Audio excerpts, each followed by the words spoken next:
L'Ontinyent avui no ha tingut el dia i ha acabat perdent el partit davant un Gandia més efectiu. En la primera part, els dos equips han disposat de la seva oportunitat.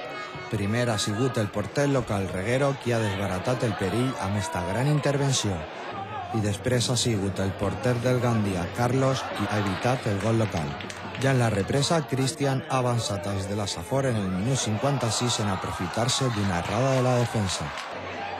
Els homes de Vicente Medina podien haver tancat el partit tot seguit en esta oportunitat, però el baló no ha volgut entrar. L'Ontinyent ha pogut empatar a les acaballes del partit, però el llançament de Moreno s'ha estavellat en el travesser. La veritat és que no sé el que ens passa, però la realitat és que no transmetim bones sensacions i el París no és que oferisca molt més que nosaltres, però bueno.